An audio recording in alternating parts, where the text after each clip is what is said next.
Good morning to all. कैसे हैं सभी। तो बच्चों, आज की क्लास का जो हमारा जो टॉपिक होगा वो होगा गवर्नमेंट बजट। तो आज की क्लास में हम पढ़ेंगे गवर्नमेंट बजट।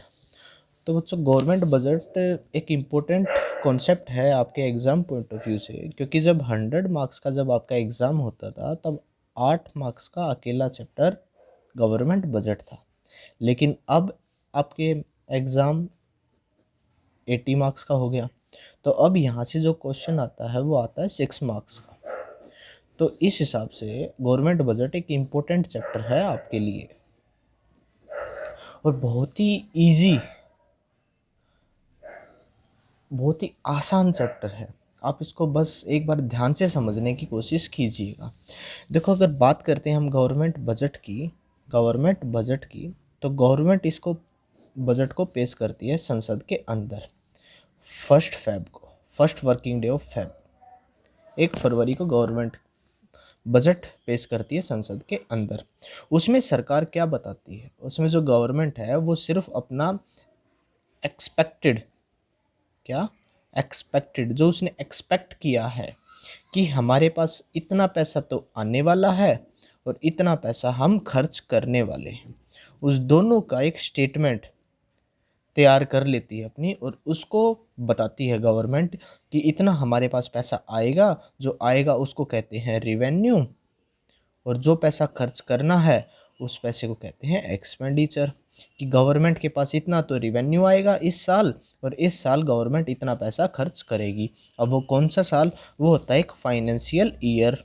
वो क्या होता है, एक फाइनेंशियल ईयर।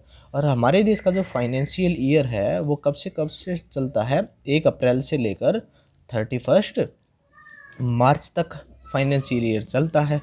तो इस साल के अंदर, पूरे साल के अंदर गवर्नमेंट के पास कितना तो पैसा आने वाला है और कितना पैसा वो खर्च करने वाले हैं, उसका एक स्टेटमेंट, उसका एक एक्सपेक्टेशन, एस्टीमेट लगाते हैं। वो बिल्कुल एक्यूरेट डाटा नहीं होता, उसका क्या लगाया जाता है, एक एस्टीमेट लगाया जाता है। क्लियर है। तो इस हिसाब से मैंने एक डेफिनेशन लिखी आपके लिए।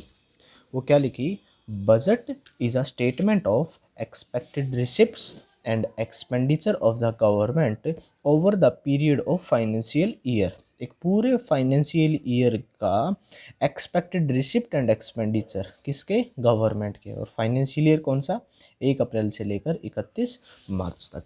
अब गवर्नमेंट बजट कहाँ पर पेश किया जाता है, संसद के अंदर पेश किया जाता है। किसके द्वारा, हमारे फाइनेंस मिनिस्टर के द्वारा। फाइनेंस मिनिस्टर के द्वारा गवर्नमेंट बजट पेश किया जाता है। अब ये पहले last working day of Feb को किया जाता था, अब first working day of Feb. तो एक बार एग्ज़ाम आपके सिलेबस से अलग होकर कुछ कहानी है, बहुत अच्छी अच्छी कहानियाँ हैं इकोनॉमिक्स से रिलेटेड, वो आपकी कहानियाँ फिर कभी लेंगे। लेकिन अभी हम अपने सिलेबस पर फोकस करते हैं, तो सारी कहानियाँ मैं आप लोगों को बताऊँगा। बस चैनल से जुड़े रहिएगा और अपने दोस्तों को भी चैनल का और इस वीडियो का लिंक शेयर ज़रूर कीजिएगा। तो अभी हमने क्या पढ़ना है, गवर्नमेंट बजट। देखो, यहाँ पर आपके मन में काफ़ी सारे क्वेश्चन पुटअप हुए होंगे कि जो गवर्नमेंट बजट बनाती है वो क्यों बनाती है, क्यों वो एस्टीमेट दे, उससे क्या फ़ायदा होगा, है ना। तो इन सारे क्वेश्चन के जवाब कि गवर्नमेंट बजट क्यों बनाए जाते हैं, उसकी इम्पोर्टेंस क्या है, उसका मेन ऑब्जेक्टिव क्या है, सरकार का बजट बनाने के पीछे क्या ऑब्जेक्टिव है, सरकार क्या चाहती है, क्यों बजट बना रही है। तो जो गवर्नमेंट बजट के जो ऑब्जेक्टिव हैं वो एक इम्पोर्टेंट कॉन्सेप्ट है। यहाँ से आपका एक क्वेश्चन आता है। और दूसरा क्वेश्चन, गवर्नमेंट बजट का जो पूरा का पूरा आपका ब्यौरा मैं आप लोगों को दूंगा कि गवर्नमेंट बजट होता क्या है, उसके अंदर क्या क्या रिकॉर्ड होता है, एक क्वेश्चन वहाँ से आता। तो इस चैप्टर के 2 फेज़ हैं। एक तो सरकार ने जो गवर्नमेंट बजट बनाया उसके ऑब्जेक्टिव्स क्या हैं, क्या उद्देश्य है सरकार का बजट बनाने के पीछे, और बजट कैसे बनाती है, कैसे उसमें रिकॉर्ड को कौन सी चीज़ें कहाँ आएंगी और कौन सी चीज़ों का रिकॉर्ड कहाँ जाएगा, वो गवर्नमेंट बजट को समझाती है। तो पहले हम ये समझते हैं, उसके बाद हम ऑब्जेक्टिव्स को बारी बारी से लेंगे। तो जो सरकार जो गवर्नमेंट बजट बनाती है वो भी हमने देखा कि उसमें दो चीज़ों का एस्टीमेट लगाया जाता है कि कितना पैसा आने वाला है और कितना पैसा खर्च होने वाला है। तो सरकार ने अपने गवर्नमेंट बजट को दो पार्ट में डिवाइड किया है। क्या क्या? एक तो है budget receipts, budget receipts Hindi medium के विद्यार्थियों के लिए बजट प्राप्तियां, बजट प्राप्तियां, और एक है बजट एक्सपेंडिचर,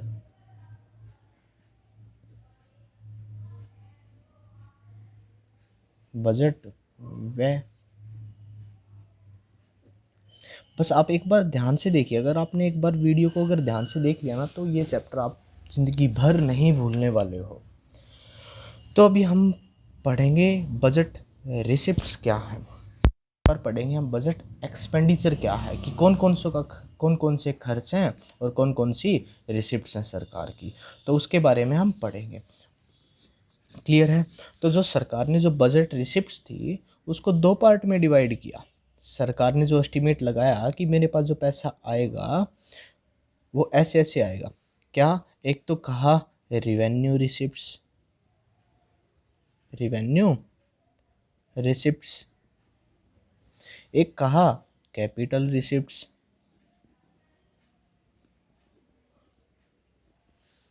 रिवेन्यू राजस्व प्राप्तियां और पूंजीगत प्राप्तियां। अब रिवेन्यू रिसिप्ट्स क्या होती हैं और कैपिटल रिसिप्ट्स क्या होती हैं, ये एग्जाम में क्वेश्चन आ चुका है, इन दोनों के बीच में डिफरेंस। तो अभी इसको लेते हैं, लेकिन उससे पहले मैं आप लोगों को एक चीज़ समझा देता हूँ। अभी हमारा जो कॉन्सेप्ट चल रहा है वो क्या है? रिवेन्यू रिसिप्ट्स, एक है कैपिटल रिसिप्ट्स। क्लियर? ये दोनों हमने पढ़ने हैं। अब देखो बच्चों, ये इनकी जो डेफिनेशन है ना, वो काफ़ी बच्चों को याद ही नहीं होती कि रिवेन्यू रिसिप्ट्स होता क्या है और कैपिटल रिसिप्ट्स होता क्या है। तो देखो, हमारे पास दो चीज़ें हैं, एक तो है असेट्स, एक क्या है? असेट्स, और एक है लाइबिलिटी। जो कॉमर्स के स्टूडेंट हैं वो तो बड़े आसानी से समझ जाते हैं कि असेट्स क्या हैं और लाइबिलिटीज़ क्या हैं। स्पेलिंग मिस्टेक होगी, कोई बात नहीं। तो जो आर्ट्स स्टूडेंट हैं उनको समझ में नहीं आ रहा कि असेट्स होता क्या है और लाइबिलिटी होती क्या है। देखो, आसान सी भाषा में, जो आपकी संपत्ति है, जो आपके पास चीज़ है, वो है आपकी असेट्स। जैसे आपके पास लैंड है ना, कोई भी मशीनरी है, कोई भी ऐसी चीज़ जो आप अपनी संपत्ति कह सकते हो उसको, वो आपके लिए क्या है? आपकी असेट्स है। आपके पास पैसा है कैश फॉर्म में, वो भी क्या है? असेट्स। लेकिन अगर आपको किसी का पैसा देना है, जैसे किसी दोस्त से आपने पैसा उधार ले रखा है, तो उसको आपको पैसा देना है ना, तो वो क्या है आपके लिए? लाइबिलिटी है। वो क्या है? लाइबिलिटी। लाइबिलिटी को हिंदी में कहते हैं देनदारियाँ, देनदारियाँ, कितना पैसा हमें देना है। क्लियर है? तो देना कब पड़ेगा? जब हम किसी से उधार ले लेंगे। तो बोरो करना, किसी से पैसा उधार मांगना, क्या क्रिएट कर देता है? लाइबिलिटी क्रिएट कर देता है। आज तो आपने उधार ले लिया, लेकिन कल तो पैसा आपको देना पड़ेगा, तो इसलिए बोरोविंग ने क्या क्रिएट कर दी? आपकी लाइबिलिटी क्रिएट कर दी। क्लियर है? अब देखो, जो हमारा जो कॉन्सेप्ट चल रहा है ना, वो क्या है? रिसिप्ट्स। पैसा हमें लेना है, गवर्नमेंट के पास पैसा आएगा। अब गवर्नमेंट के पास पैसा आने के लिए क्या करें? गवर्नमेंट चाहती है कि मैं अपनी लैंड्स को बेच दूं। अगर गवर्नमेंट लैंड्स को बेच देगी, से बेच दिया उसको, तो बेचने से गवर्नमेंट के पास क्या आ जाएगा? पैसा आ जाएगा। लेकिन असेट्स को, ये जो लैंड थी, लैंड को बेचने से जो असेट्स हैं वो क्या हो गई? डिक्रीज हो गई। क्या हो गई? डिक्रीज हो गई। तो रिसिप्ट्स यानी कि पैसा लेने के लिए सरकार क्या कर सकती है? असेट्स को कम कर सकती है।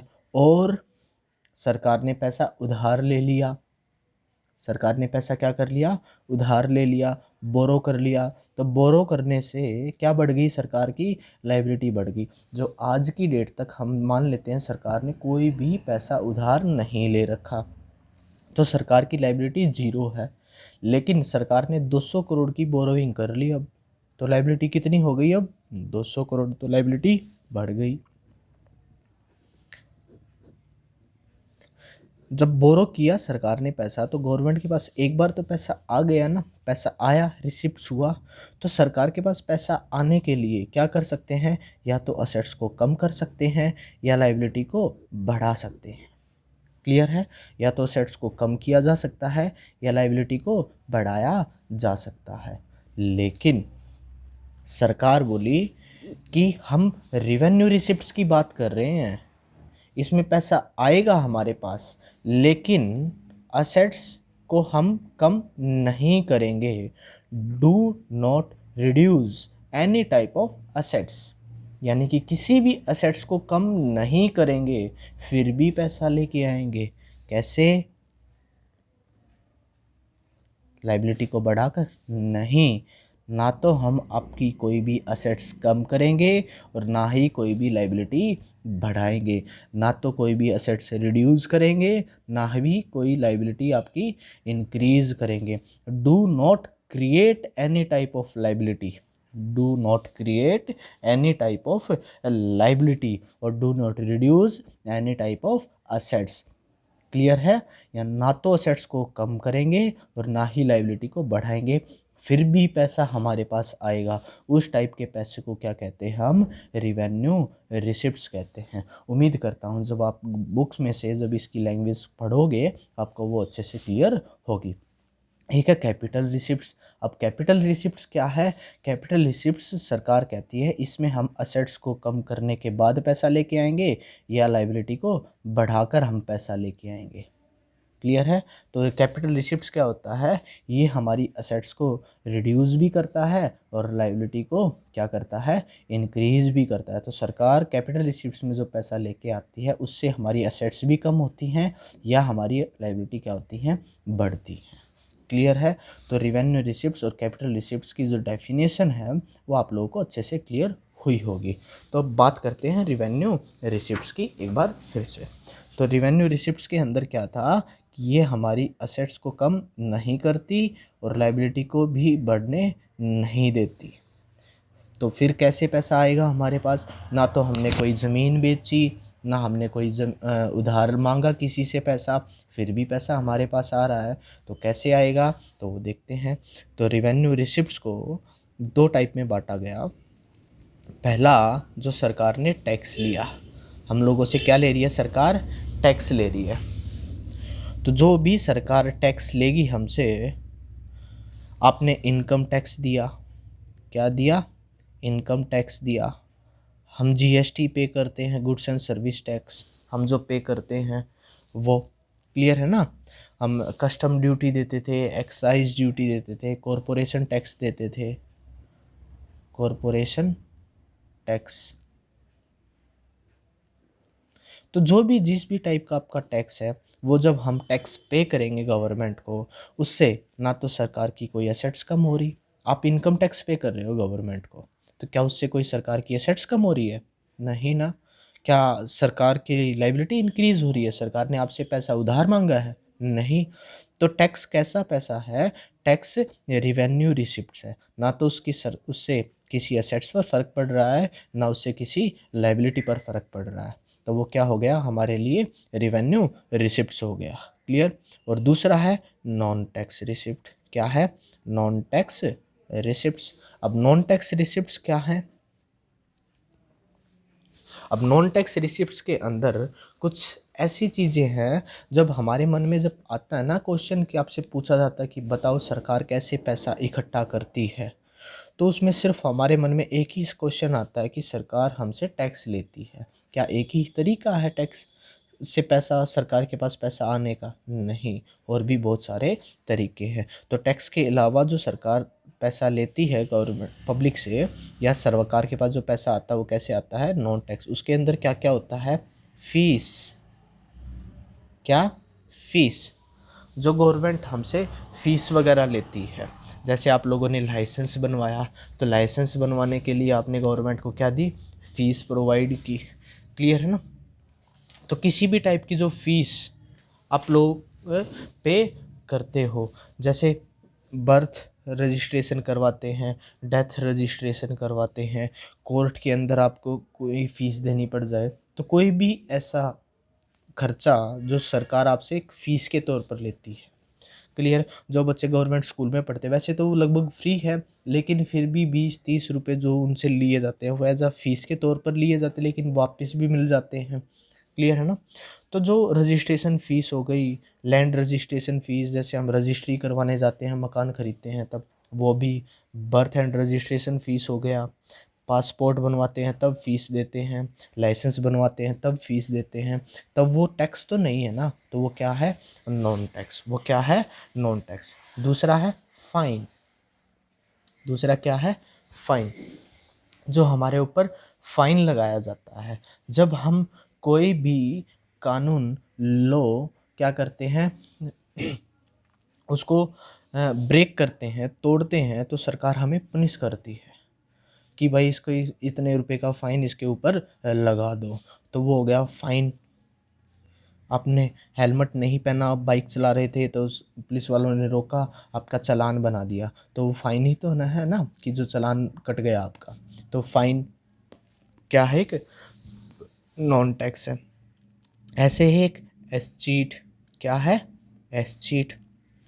अब एस चीट क्या है, एस चीट का मतलब है एक ऐसी प्रॉपर्टी, एक ऐसी प्रॉपर्टी जिसकी देख रेख करने वाला, यानी कि जिसकी केयर करने वाला कोई भी ना हो, कोई भी ना हो, यानी कि उसका जो लीगल हायर है, लीगल हायर है, वो कोई भी नहीं है। वो ऐसी प्रॉपर्टी पड़ी है, उसको यूज़ करने वाला कोई भी नहीं है इस दुनिया में। तो सरकार उस प्रॉपर्टी को अपने अंदर में ले लेती है, अपने कंट्रोल में ले लेती है। तो इस टाइप से जो सरकार ने जो भी प्रॉपर्टी ली, इस प्रकार से उस सरकार ने जो भी प्रॉपर्टी अपने कंट्रोल में ली है, वो क्या कहलाई जाएगी, एस चीट कहलाई जाएगी। क्लियर है। जैसे आप बहुत सारी मूवीज़ के एग्जांपल ले सकते हो। एक मूवी है एंटरटेनमेंट, एंटरटेनमेंट जिसमें अक्षय कुमार होता है ना, अक्षय कुमार था, अक्षय कुमार, है ना। वो जब उसका बाप का नाम क्या था, पन्नालाल जौहरी, जब उसकी डेथ हो जाती है तो वो वहाँ जाता है कि उसकी प्रॉपर्टी का मालिक कोई नहीं है, अब मैं उसका वारिस बनूंगा। अगर ऐसे कोई भी नहीं होता तो सरकार उस टाइप की प्रॉपर्टी को क्या कर लेती, अपने कंट्रोल में ले लेती। जिन बच्चों ने वो मूवी देखी होगी आपको याद आ गया होगा, है ना। अगर उस अक्षय कुमार भी ना होता, वो कुत्ता भी ना होता और वो दो जने भी ना होते, अगर उस प्रॉपर्टी को फिर कौन कब कंट्रोल में ले लेता, गवर्नमेंट कंट्रोल में ले लेती। तो इस टाइप का पैसा क्या कहलाता है, किस टाइप से कहलाता है, एस्चीट कहलाता है। तो क्लियर हुआ यहाँ तक। ऐसी सरकार कोई भी ग्रांट्स या डोनेशन सरकार को मिल जाती हैं किसी से, ग्रांट्स या डोनेशन मिल जाती है, किसी भी डोनेट करना, किसी ने सरकार को पैसा डोनेट कर दिया। जैसे हम अब एग्ज़ाम्पल लें कि अब कोरोना चल रहा था तो पीएम केयर फंड जो आया, उसमें हम लोगों ने पैसा क्या किया, डोनेट किया। क्लियर है ना। तो सरकार को पैसा डोनेशन के रूप में मिला, तो वो भी क्या है, एक नॉन टैक्स है। अब जितने भी गवर्नमेंट डिपार्टमेंट हैं, गवर्नमेंट डिपार्टमेंट है, पब्लिक एंटरप्राइजेज हैं, पब्लिक एंटरप्राइजेज हैं, अब वो भी तो पैसा कमाते हैं। पब्लिक एंटरप्राइजेज जैसे हम लगा लेते हैं इंडियन रेलवे, इंडियन रेलवे का एग्जांपल आप इसमें ले सकते हो। इंडियन ऑयल का इसमें आप एग्जांपल ले सकते हो, है ना। आप इसके दिल्ली के अंदर लें हम तो डीटीसी का एग्जांपल हम इसमें ले सकते हैं। तो जो गवर्नमेंट एंटरप्राइजेज हैं, जहाँ से सरकार पैसा अर्न करती है, पैसा क्या करती है, अर्न करती है, तो वो जो सरकार का जो प्रॉफिट है क्या है, प्रॉफिट है, तो वो प्रॉफिट भी सरकार के पास पैसा आ रहा है, तो वो भी क्या है, नॉन टैक्स रिसिप्ट है। क्या है, नॉन टैक्स रिसिप्ट है। तो ये कुछ एग्जाम्पल थे किसके, रेवेन्यू रिसिप्ट के। आप लोगों को यहाँ तक क्लियर हुआ होगा, अच्छे से क्लियर हुआ होगा कि रेवेन्यू रिसिप्ट्स एक्चुअल में होता क्या है। अब हम देखते हैं कैपिटल रिसिप्ट्स क्या होता है। अब तक हमने पढ़ा रेवेन्यू रिसिप्ट्स, अब हम बढ़ेंगे कैपिटल रिसिप्ट्स क्या होता है। तो कैपिटल रिसिप्ट्स में हमने देखा कि ऐसा पैसा जिसमें सरकार अपनी असेट्स को बेच देती है या पैसा उधार मांग लेती है। अगर इस टाइप से पैसा आया है सरकार के पास तो वो कहलाएगा कैपिटल रिसिप्ट्स। वो क्या कहलाएगा, कैपिटल रिसिप्ट्स कहलाएगा। यानी कि जो रिड्यूस कर देती है किसको, असेट्स को रिड्यूस कर देती है, reduction in the assets of the government. और दूसरा जो लाइबिलिटी को क्या कर देती है, इंक्रीज कर देती है, create a liability for the government. तो ऐसे कौन कौन से तरीके हैं, जैसे उससे पहला तरीका जो है वो क्या है, बोरोविंग।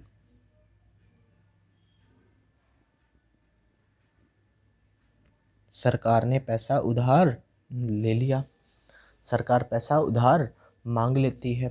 अब जो सरकार जो पैसा उधार लेती है ना बच्चों, तो वो सरकार के पास 3 जगह से सरकार उधार ले सकती है। अब वो कौन कौन सा होता है, एक है पब्लिक, गवर्नमेंट पब्लिक से भी उधार लेती है।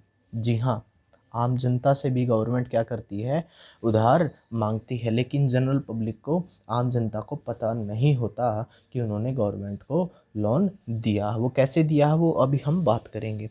दूसरा, गवर्नमेंट जो लोन लेती है वो किससे भी ले सकती है, आरबीआई से भी ले सकती है, हमारे देश का केंद्रीय bank reserve bank of India. ये चैप्टर भी अभी हमें पढ़ना है। तो रिजर्व बैंक ऑफ इंडिया से भी सरकार क्या कर सकती है, लोन ले सकती है, सेंट्रल बैंक ऑफ इंडिया। अगला, रेस्ट ऑफ वर्ल्ड। क्या है, रेस्ट ऑफ वर्ल्ड। दूसरे देशों से भी, शेष विश्व से भी सरकार क्या कर सकती है, उधार ले सकती है। किसी भी दूसरे देश से पैसा उधार ले लिया हो, आईएमएफ से, इंटरनेशनल मॉनेटरी फंड से पैसा उधार ले लिया हो, वर्ल्ड बैंक से उधार ले लिया हो, तो काफ़ी सारी इंटरनेशनल फाइनेंशियल इंस्टीट्यूट हैं। क्या है, इंटरनेशनल फाइनेंशियल इंस्टीट्यूट हैं, उनसे पैसा सरकार क्या कर सकती है, उधार ले सकती है। अगर सरकार पैसा उधार लेगी तो क्या क्रिएट हो जाएंगी, लाइबिलिटीज़ क्रिएट हो जाएंगी। तो वो क्या हो गया, कैपिटल रिसिप्ट्स हो गया सरकार के लिए। अगला है recovery of loan, recovery of loan. सरकार ने कोई लोन दे रखा था, उसकी रिकवरी कर ली। अब गवर्नमेंट की जगह आप अपने आप को रख कर देखिए, आपने किसी को पैसा उधार दे रखा था और उससे कहते हो ला भाई हमारा पैसा वापस दे। अब आप लोन की क्या कर रहे हो, रिकवरी कर रहे हो, तो आपके पास तो पैसा आएगा ना, तो वो रिसिप्ट्स हो जाएगी आपके लिए। तो रिकवरी ऑफ लोन भी क्या है, कैपिटल रिसिप्ट्स का एक एग्जांपल है। अगला एग्जांपल हम ले लेते हैं डिसइन्वेस्टमेंट। डिसइन्वेस्टमेंट क्या हो जाएगा, डिसइन्वेस्टमेंट। डिसइन्वेस्टमेंट में क्या हो सकता है, हिंदी में बोलते हैं इसको विनिवेश। देखो, आपने कहीं पर पैसा इन्वेस्ट किया, क्या किया, पैसा इन्वेस्ट किया था। अभी आपको समझाते हैं। आपने पैसा इन्वेस्ट किया कहीं पर, अब उस इन्वेस्टमेंट को वापस निकाल रहे हो, कम कर रहे हो। जैसे एक एग्जांपल लें, कोई भी एक गवर्नमेंट डिपार्टमेंट था, वो एक होता है प्राइवेट, तो एक बिजनेस था जिसमें गवर्नमेंट के पास 60% हिस्सेदारी थी और प्राइवेट सेक्टर के पास कितने परसेंट हिस्सेदारी थी, 40% हिस्सेदारी थी। अब सरकार चाह रही है, सरकार को पैसे की ज़रूरत है, तो सरकार कह रही है कि भाई हम 5% हिस्सेदारी अपनी बेच रहे हैं, 5% हिस्सेदारी अपनी क्या कर रहे हैं, बेच रहे हैं। तो गवर्नमेंट के पास अभी कितना परसेंटेज शेयर बच जाएगा, 55। और प्राइवेट आदमी अगर जो भी उसको ख़रीद लेगा उसकी 5% इंक्रीज़ हो जाएगी। अब प्राइवेट के पास कितना हो गया 45%। तो अपना इन्वेस्टमेंट को क्या करना, कम करना, अपना इन्वेस्टमेंट क्या करना, कम करना या उसको बेच देना कहलाता है डिस इन्वेस्टमेंट। क्या कहलाता है, डिस इन्वेस्टमेंट। तो अपनी हिस्सेदारी को बेचना, अपनी हिस्सेदारी को क्या करना, बेचना। जब भी गवर्नमेंट अपनी हिस्सेदारी को बेचेगी तो सरकार के पास तो पैसा आएगा ही ना। तो क्लियर है। तो ये था गवर्नमेंट रिसिप्ट्स के कुछ एग्जाम्पल। उम्मीद करता हूँ यहाँ तक आपको बड़े अच्छे से समझ में आए होंगे। तो क्लियर है। तो ये था हमारा बजट रिसिप्ट्स का पोर्शन कि सरकार के पास जो पैसा आना है वो कैसे आएगा। क्लियर है। अब हम देखते हैं कि जो गवर्नमेंट एक्सपेंडिचर थे, गवर्नमेंट एक्सपेंडिचर थे जो सरकार खर्च करती थी, अब वो कैसे खर्च करेगी। तो यहाँ तक आप लोगों को क्लियर हुआ होगा कि गवर्नमेंट बजट क्या होता है। हमने क्या पढ़ा, गवर्नमेंट बजट क्या होता है। तो गवर्नमेंट बजट क्या था, budget is a statement of expected receipts. अब जो रिसिप्ट्स हैं वो आप लोगों को अच्छे से क्लियर हो गई कि क्या रिसिप्ट्स, बजट रिसिप्ट्स कौन कौन सी होती हैं। वो होती हैं दो टाइप की, revenue receipts and capital receipts. Clear. अब रिवेन्यू रिसिप्ट्स के अंदर क्या क्या था, वो था टैक्स, क्या था, टैक्स या नॉन टैक्स। अब कोई आपसे पूछ ले कि रिवेन्यू रिसिप्ट्स क्या होती हैं, तो आप ये तो बता दोगे कि सरकार के पास पैसा आएगा, लेकिन सरकार ने ना तो अपनी कोई असेट्स कम की और ना ही कोई लाइबिलिटी इंक्रीज की। दूसरा, कैपिटल रिसिप्ट्स क्या होती है, इसमें भी आप बता दोगे कि सरकार के पास पैसा आएगा, कैसे आएगा, कि सरकार अपनी एसेट्स को क्या कर रही है, कम कर रही है, और लाइबिलिटी को क्या कर रही है, बढ़ा रही है। क्लियर है। उस टाइप से पैसा लेगी। कैसे कैसे, सरकार उधार मांग ले किसी से भी, किसी में कौन कौन, किसी पब्लिक जनरल पब्लिक से उधार ले सकती है, हमारे देश के सेंट्रल बैंक से उधार ले सकती है, रेस्ट ऑफ वर्ल्ड से उधार ले सकती है, या सरकार ने कोई लोन दे रखा है उस लोन की क्या कर ले, रिकवरी कर ले सरकार। क्लियर। दूसरा, अगला क्या है, डिसइन्वेस्टमेंट कर लिया हो सरकार ने, अपना इन्वेस्टमेंट कम कर दिया हो, तो वो। तो क्लियर है। आज इस पार्ट में अब इतना ही। सेकंड पार्ट में हम क्या पढ़ेंगे, गवर्नमेंट बजट के एक्सपेंडिचर का एस्टीमेट जो हमने किया है। तो मिलेंगे आपसे अगली क्लास में। तब तक के लिए चैनल से बने रहिए, वीडियोस को देखते रहिए और अपने दोस्तों के साथ वीडियो को शेयर करते रहिए। तो बच्चों, जैसे ही हमारा जब चैप्टर कंप्लीट हो जाएगा, और चैप्टर के बीच बीच में भी मैं आप लोग को इम्पोर्टेंट बताता रहता हूँ, जैसे अब मैं इस आज वाली क्लास की बात करूँ तो रिवेन्यू रिसिप्ट्स और कैपिटल रिसिप्ट्स के बीच में जो डिफरेंस है वो आपके बोर्ड एग्ज़ाम में काफ़ी बार पूछा गया है। क्लियर है। तो इसकी डेफिनेशन आप ये 2 पॉइंट ये दे सकते हो, और इसके कंपोनेंट इनको आप समझा सकते हो। क्लियर है। तो मुलाकात होगी आपसे अगली क्लास में। Bye bye, take care.